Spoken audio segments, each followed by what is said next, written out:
नमस्कार, आप देख रहे हैं मिल्लत टाइम शो। आज दिन भर की खबरों के साथ मैं हूं अंजर आफाक।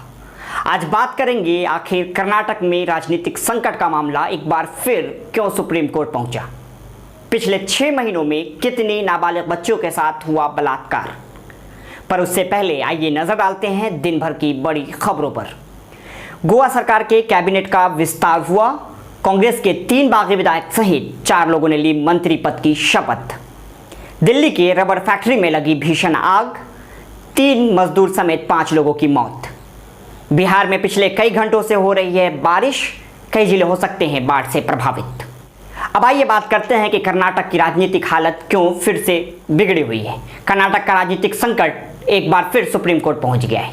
कर्नाटक में कांग्रेस के 5 और बागी विधायकों ने विधानसभा स्पीकर के खिलाफ सुप्रीम कोर्ट का दरवाजा खटखटाया है। इन विधायकों ने सुप्रीम कोर्ट में याचिका दी है जिसमें कहा गया है कि विधानसभा स्पीकर उनका इस्तीफा स्वीकार नहीं कर रहे हैं। अब तक 15 कांग्रेसी विधायक सुप्रीम कोर्ट का दरवाजा खटखटा चुके हैं। सुप्रीम कोर्ट ने एक आंकड़े जारी किया है जिसमें पिछले 6 महीनों में नाबालिग बच्चियों के साथ बलात्कार का डेटा दिया गया है।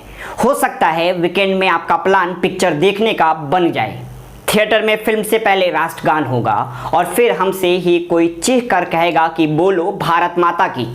कुछ आवाजें आएंगी जय, फिर आप फिल्म में बिजी हो जाएंगे। लेकिन एक पल को भी क्या आपने सोचा कि जितनी देर आप राष्ट्रगान पर खड़े थे, भारत माता की जयकारे लगा रहे थे, ठीक उतनी ही देर में हमारे आसपास में कहीं कोई ऐसी नन्ही गुड़िया खुद को छोड़ दिए जाने की भीख मांग रही होगी। सामने लोग होंगे, इंसान से भेड़िए में बदल चुके लोग, और आपकी फिल्म खत्म होने तक उस बच्ची की सतरंगी सपने चुटकी में मसले जा चुके होंगे। जी हाँ, आंकड़े आए हैं नाबालिग बच्चियों से बलात्कार के, और इसे सुनकर आप दहशत में आ जाएंगे।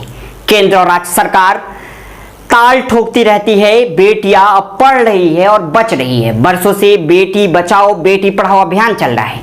सरकारें कह रही हैं कि काम युद्ध स्तर पर चल रहा है, लेकिन आंकड़े बता रहे हैं कि बेटियों के लिए वाकई युद्ध जैसे हालात बन चुके हैं। जहां बेटियों को खुद ही बचना है और खुद ही बच सके तो फिर पढ़ना है।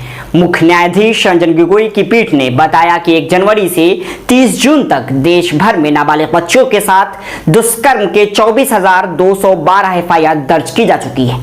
इनमें से 11,981 मामलों में जांच चल रही है, जबकि 12,231 केस में चार्जशीट पेश की जा चुकी है। लेकिन ट्रायल सिर्फ 6449 मामलों में ही शुरू हुआ है। इनमें भी सिर्फ 4% यानी 911 मामलों का निपटारा हुआ है। ये आंकड़े देखकर खुद सुप्रीम कोर्ट भी हैरान है। मिल्लत टाइम्स की वीडियोस देखने के लिए यहाँ क्लिक करके सब्सक्राइब करें और हाँ, बेल आइकन जरूर दबाएं। अगर फेसबुक पर देख रहे हैं तो पेज लाइक करें। ताजा तरीन खबरों और मज़ामीन के लिए विजिट करें हमारी वेबसाइट www.millettimes.com। हमारी ये वेबसाइट उर्दू, हिंदी, इंग्लिश तीनों लैंग्वेज में मौजूद है।